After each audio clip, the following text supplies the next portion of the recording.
Bonjour à chacun, on se retrouve donc pour parler de la paracha de la semaine, donc le livre de Bamidbar. On change de livre cette semaine et on va rentrer dans le quatrième livre de la Torah qui donc systématiquement doit intervenir impérativement, nous disent les sages, avant le don de la Torah, avant Shavuot. Autrement dit quoi? Qu'est-ce que ça veut dire tout ça? Eh bien, ça va vouloir dire que il y a un message énorme que l'on doit impérativement connaître, finalement, avant de recevoir cette sagesse, cette lumière extraordinaire qui est une connaissance qui nous amène à beaucoup évoluer. Et donc, et à ce niveau-là, je vous invite à aller voir ce que j'ai pu publier récemment. Donc sur le Rosh Chodesh du mois de Sivan, autrement dit la nouvelle lune du 16 mai. Alors, la première chose qui va me venir déjà, c'est de vous traduire Bamidbar, puisque Bamidbar, ça signifie dans le désert. Il y a possibilité de le traduire également différemment, on va en reparler, mais en tout cas, déjà, on est donc sorti d'Égypte, donc sorti de nos limites. Il y a eu tout un travail qui s'est fait sur nos traits de caractère, etc. Et que quand on s'inscrit donc dans ce travail, on va nous dire, eh bien, de toute façon, il va falloir aller expérimenter les choses. Et où est-ce qu'on va les expérimenter? Est-ce que ça va être précisément dans le confort, dans l'immobilité aussi, tranquillement, chez nous, bien installé, etc. Non, pas du tout. En fait, et d'emblée, eh bien, cette expérimentation va s'inscrire dans un désert. C'est-à-dire que cette sagesse, pour que ce soit une vraie sagesse, et c'est peut-être un des premiers messages et un message absolument fondamental, à savoir que la sagesse doit être mise à l'épreuve, quelque part, des événements. Et d'événements qui ne sont pas des événements forcément confortables, puisque le désert va représenter aussi le côté sécheresse, aridité. Donc en fait, eh bien dans le désert, on a soif. Dans le désert, ça veut dire quoi? Avoir soif, c'est mais moi j'ai besoin de réponses, j'ai besoin de... je peux avoir cette sensation alors que j'étais pris en charge avant en Égypte. Donc en fait, enfermé dans mes limites, il y avait ce côté très cocon, et que ici, en fait, on me met finalement dans une forme de danger, en tout cas de désécurisation, dans laquelle et au sein de laquelle justement je vais devoir retrouver une sécurisation, mais qui ne va plus du tout être du même ordre, du même acabit, puisque je vais pas contacter immédiatement mon assureur pour lui dire j'ai besoin de la mutuelle ci, de l'assurance ça, etc. Non, je vais devoir développer cette fois-ci ma émouna. Autrement dit, je vais devoir comprendre que même quand je suis dans ce désert, face aux épreuves, eh bien, je peux relever le défi. Et qu'en fait, et c'est un message incroyable du judaïsme, ce que vont nous dire, en fait, les sages, c'est même qu'au-delà, l'épreuve pour l'épreuve, en fait, on s'en fiche. C'est l'attitude qu'on va avoir face à l'épreuve qui va faire que soit elle va perdurer, soit elle va s'arrêter et que la solution va arriver. C'est-à-dire, est-ce que moi je m'effondre face à ça? Donc je reste quelqu'un qui est faible et très très influençable. Et encore une fois, il n'y a pas de jugement derrière ça, mais en fait, c'est tout l'apprentissage de la liberté. L'apprentissage de cette force qui est en moi et que je dois aller comme exhumer, chercher à l'intérieur de moi pour m'apercevoir que là où je pensais être extrêmement faible, en fait, je ne le suis pas tant que ça. Alors, c'est très rigolo d'ailleurs, entre guillemets, puisque quand on étudie toutes ces choses-là, quand on étudie la sagesse, quand on se positionne dans l'arbre des sphirotes, soi-même, quand on étudie sa paracha de naissance, etc., eh bien on s'aperçoit au fur et à mesure qu'on avance que on avait bien souvent une image de nous-mêmes qui était extrêmement erronée. À savoir, j'ai toujours cru dans ma vie que finalement je manquais d'assurance. En fait, non, il y avait un très mauvais positionnement dans le relationnel, mais intrinsèquement, en fait, j'ai beaucoup plus d'assurance et de confiance en moi que ce que j'ai bien pu imaginer à un moment de ma vie. La seule chose, c'est que j'ai un problème relationnel avec le monde extérieur qui fait que cette confiance-là, je n'ai pas pu l'exprimer face au monde extérieur. Mais quand je règle le problème relationnel, finalement, je m'aperçois que non, j'ai pas de problème et que je suis très au clair avec ce que je pense et ce que je veux. Voilà. Donc, comment est-ce que je peux vous dire? Il y a comme ça dans le Midbar, donc dans le désert, eh bien une série de choses face auxquelles on va être confronté. C'est pour ça qu'en fait dans ce désert il y a 42 étapes. Alors c'était je dirais une partie de la Torah qui m'avait toujours fascinée. Donc j'ai passé beaucoup de temps à une époque à être comment étudier un petit peu par le menu les étapes. Je suis pas allée au bout des 42 au demeurant, mais en tout cas j'ai passé beaucoup de temps. Une des étapes, une des premières, c'est bien évidemment Mara, à savoir déjà d'aller se confronter à toute l'amertume de l'esclavage, l'amertume de très souvent il y a des témoignages comme ça de personnes qui, quand elles se rendent compte, en fait, quand elles sortent de Mitzrayim, de leurs limites, ils se disent mais comment j'ai pu pendant autant d'années comment dire, m'auto-infliger ce type d'enfermement, ce type d'emprisonnement, en sachant qu'en fait je réalise que personne ne me retenait, que j'y suis restée de mon propre chef. Et ça crée souvent comme une espèce de sidération. Waouh! Donc voilà. C'est pour parler d'un premier exemple. Donc ça, c'est Mara. Donc comment est-ce que toute l'amertume d'un parcours de vie peut justement se transformer en eau douce? Bon voilà, on va pas rentrer dans tous les détails, mais c'est pour vous dire que ce livre-là, il est passionnant parce qu'en fait, il va nous parler de toutes nos réactions à nous. Face à l'apprentissage, au dur apprentissage, oserais-je dire, de la liberté, et que du coup, bien souvent, quand on entame cette chose-là et que on expérimente les premiers pas de la liberté, on a l'impression que non, on est un peu comme des chiens tout fous et que non, on va pas tomber dans ces pièges-là. Alors moi, c'est pour ça d'ailleurs que j'ai toujours trouvé la Torah extraordinairement brillante. Pourquoi? Parce qu'elle ne fait pas fi et elle ne nous parle pas, je dirais, elle nous raconte pas une histoire hollywoodienne. Elle va justement, et par le menu, nous raconter là où il y a eu tout un tas d'écueils.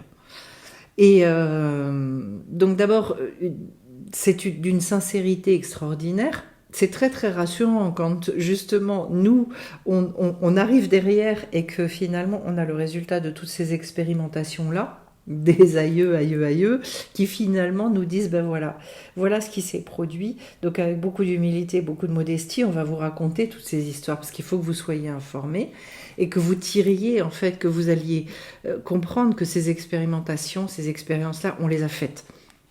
Et donc en fait une première chose, c'est de se dire, bien évidemment, que nous aussi, et surtout quand on découvre ça un petit peu tardivement dans notre vie, cette sagesse extraordinaire, on va bien évidemment être confronté à ces étapes-là, et qu'il n'y a pas de drame, en fait. Que le tout, ça n'est pas ça n'est pas d'éviter la peau de banane, c'est que quand on a glissé dessus, c'est de pouvoir se relever et de comprendre en fait toute la richesse et tout ce qu'elle est venue nous enseigner pour grandir et pour nous renforcer. Parce que le but, c'est de faire de nous des gens extrêmement forts, des gens extrêmement fermes, pas justement des gens qui ont peur de tout. Et donc vous comprenez bien qu'en fait on ne nous amène pas dans le palace, dans l'hôtel 5 étoiles, on nous dit non, précisément c'est dans le désert que tu vas aller expérimenter tout ça. Parce que si dans un désert tu te redresses, que tu relèves la tête, que tu reprends conscience de qui tu es, et d'ailleurs très intéressant, puisque j'en profite pour le dire, c'est la paracha où on recompte à nouveau le peuple, les Bnei Israël, et que ce comptage-là, c'est quelque chose d'extraordinairement important qui nous rappelle non seulement combien le Créateur aime son peuple, mais au-delà de ça, qui va également reparler de la place de chacun dans ce désert et autour du Mishkan, etc. Je ne vais pas rentrer dans les détails, mais en tout cas, une notion de place. On va beaucoup parler de la place de la mission, justement, lors de dimanche prochain, donc dans la paracha avec le groupe. Cette notion de place, elle est primordiale parce qu'à un moment donné, c'est ça qui va nous permettre de pouvoir nous épanouir. Donc, elle est en lien avec la connaissance de soi, la conscience de son identité.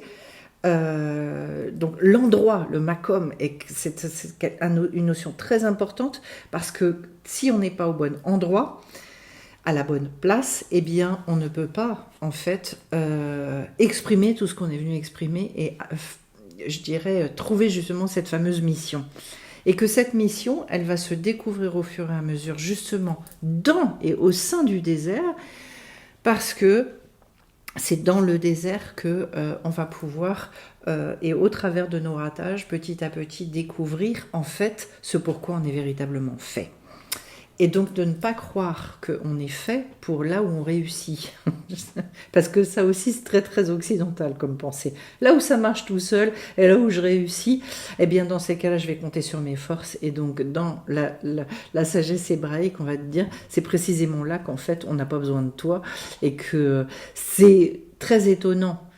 Mais que cette place-là est justement de découvrir en fait que notre mission, elle peut se situer très très à un endroit complètement différent de ce qu'on peut penser. En tout cas, une chose que je voulais vous dire et qui me paraît extrêmement importante, c'est que donc le midbar, le désert, est en lien avec le médaber. Ce sont les mêmes consonnes, les mêmes lettres en hébreu. Médaber qui est celui qui parle.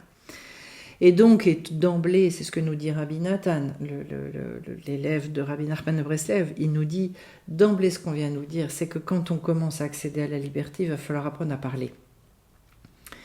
Et qu'en fait, il va falloir apprendre à parler des épreuves qu'on traverse, de nos déserts. Autrement dit, être capable de mettre des mots. Donc, la connaissance de soi, elle va avec cette capacité à exprimer nos ressentis, nos déceptions, en fait, tout ce qui fait que c'est la vie. Et donc, en fait, être capable de mettre des mots est ce qui représente l'être humain et qui est la création radicalement différente de tout le reste dans le monde. Pourquoi ? Parce que c'est le seul qui, effectivement, a cette capacité-là. Et que cette mise en mots-là est une faculté créatrice. Donc en fait un véritable pouvoir. Et que la première des choses, c'est on nous le dit, c'est si déjà il n'y a pas cette capacité de dire et d'exprimer, ça veut dire qu'en fait l'appréhension, la manière de vivre cette liberté, ça va être très très compliqué. Donc, et pourquoi est-ce qu'on va nous emmener dans le désert ? Mais précisément, je dirais presque comme pour presser un citron, c'est-à-dire en fait face aux difficultés, face aux souffrances, face à... Eh bien, il va falloir être capable de dire. Et quand je vais être capable de dire, je vais aller déjà, je dirais, crier, essayer de créer le lien avec ce qui me dépasse. Et c'est là que je vais pouvoir découvrir que je ne suis pas seule dans ce monde, que je ne suis pas seule, que j'ai véritablement un créateur, qu'il y a quelqu'un qui m'aime profondément et qui veut me libérer de tout ça. C'est donc en fait toute je dirais, un apprentissage qui se met en route. Alors c'est pour ça que le Rav Kook a appelé ce livre-là le livre des catastrophes. Bon, on l'appelle aussi le livre des rébellions. Enfin, il a été donné beaucoup de noms, pas forcément très sympathiques. Et en même temps, eh bien, c'est aussi le livre qui va permettre toute cette construction et qui va permettre à un moment donné, derrière, que la conquête puisse advenir. Comme si finalement on nous prévient tout de suite, sachez une chose, c'est qu'en fait, si vous pensez, si vous allez rechercher ce que, en règle générale, on recherche en se disant, si je vis ça, c'est que je suis sur le bon chemin. C'est-à-dire, en fait, une succession de réussites. Et si vous croyez que dans ce monde, vous êtes venu pour vivre ça, vous vous plantez complètement. Parce qu'en fait, ce qui va importer, c'est la manière dont vous êtes capable de vous comporter et de regarder les choses au sein des obstacles et justement pas forcément avec cette réussite au sens très occidental du terme, avec toute la définition de ce qu'en règle générale on appelle la réussite d'une vie. Là, au contraire, on va aller rechercher une réussite qui est une réussite beaucoup plus dans l'intériorité des choses. Autrement dit, bon, il y a beaucoup d'exemples à prendre par rapport à tout ça, mais la vraie réussite, c'est si moi, au sein d'une épreuve, je peux finalement me relever, retrouver le sourire, me rendre compte que du coup j'ai éradiqué énormément de mes peurs et donc en fait que je suis devenue quelqu'un qui est capable de se lever tous les matins avec le sourire, qui a appris à aimer la vie. Ça, c'est une réussite selon les sages de la Torah. En revanche, si la réussite c'est de se dire je suis devenue richissime et donc j'ai l'impression que je suis blindée de partout parce que j'ai des comptes remplis partout, c'est pas une réussite au sens des sages de la Torah. Donc voilà, on va aller rechercher quelque chose qui est une liberté qui n'est pas dépendante des circonstances extérieures. C'est pour ça que ça commence par le désert. Et c'est pour ça qu'en fait, oui, on râle, oui, on tempête, oui, il y a des rébellions, oui, il y a des catastrophes, entre guillemets, mais en même temps, ça, c'est une manière très extérieure de regarder les choses.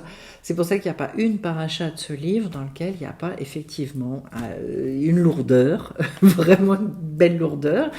Mais en même temps, je dirais, si on regarde les choses sous un angle complètement différent, eh bien, c'est aussi tout ce livre-là, c'est celui de la grande construction énorme et de tout cet apprentissage de la relation qu'a l'être humain avec son créateur, l'apprentissage de cette liberté énorme qui nous est donnée et qui fait de nous, à un moment donné, des êtres d'exception, qui peut nous amener justement à vivre les choses complètement différemment, sur un autre plan, avec beaucoup d'humilité, beaucoup de modestie.